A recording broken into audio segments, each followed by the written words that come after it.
29 नवंबर साल में एक बार आता है और हम सब लोग एकत्रित होते हैं इस शहादत दिवस पर और शहादत दिवस को याद करते हैं। लेकिन शहादत दिवस पे पुष्प अर्पित करने के साथ साथ हमारा दायित्व क्या है, हमारी जिम्मेदारी क्या है, ये भी हमको याद करना चाहिए। क्योंकि इस क्षेत्र के ऐसे नायक पुरुष ने जब इस क्षेत्र में पूरे पूर्वांचल में समाजवादी पार्टी के गुंडे माफिया, बसपा के गुंडे माफियाओं का अत्याचार पूर्वांचल के इस सरजमी पर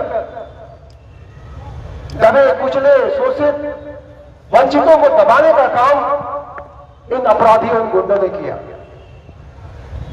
बहुत समय से उनका गुंडा अत्याचार चल रहा था।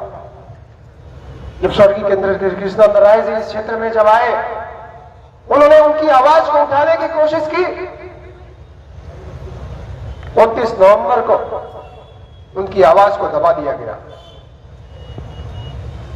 याद करिए 29 नवंबर को कौन सा दिन, कैसी स्थिति रही होगी जब 7 लोगों की जान गई। इस क्षेत्र में पूरा पूर्वांचल थरथरा उठा। समाजवादी पार्टी की सरकार थी, उसके बाद भी उनकी गुंडा अत्याचार कम नहीं हुआ, बढ़ता गया बढ़ता गया बढ़ता गया।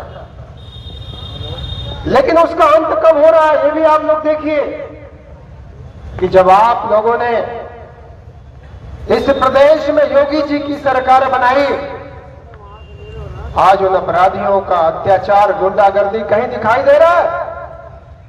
कहीं दिखाई नहीं दे रहा। आज वो जेल के सलाखों के पीछे भी है तो उनकी हिम्मत नहीं है कि कुछ बोल पाए, कुछ कर पाए। कुछ करने की तो छोड़ दीजिए। एक महानुभाव बोल रहे थे कि सरकार आएगी तो हम लोग हिसाब बराबर करेंगे, तो सरकार तो आई नहीं, हिसाब उन्हीं का बराबर हो रहा है। ये अन्यायी लोग हैं, ये समय खोजते हैं और समय के अनुसार वार करते हैं। लेकिन शेर तो समय के साथ वार नहीं करता, शेर तो अपना काम करता रहता है। आप लोगों ने एक ऐसी सरकार बना दी है कि आप लोग देखिएगा कि इनका धीरे धीरे धीरे धीरे इनका अंत होना ही है, क्योंकि अन्यायियों का अंत होता है और उनका अंत होगा। भगवान के घर में देर है, अंधेर नहीं है। और हिसाब बराबर आप लोग देख रहे हैं, आप लोगों को भी एहसास हो रहा होगा कि हिसाब हो रहा है।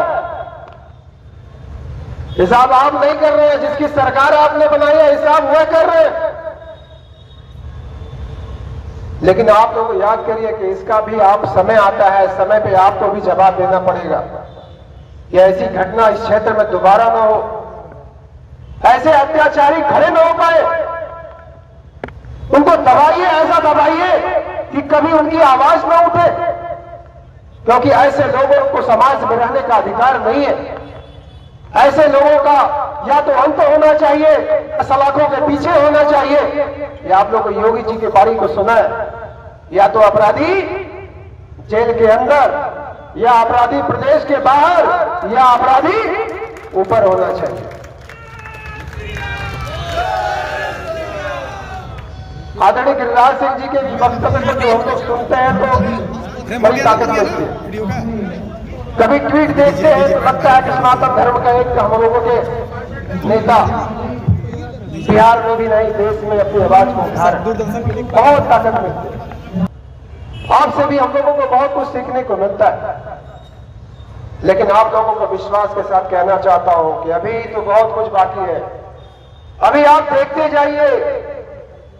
हमने कहा कि भगवान के घर में देर है, अंधेर नहीं है, और देखते जाइए अभी तो बहुत कुछ बाकी है। मैं आप सभी लोगों को बहुत बहुत धन्यवाद देना चाहता हूं। अपनी बारी को विराम करता हूं। जय हिंद, जय भारत।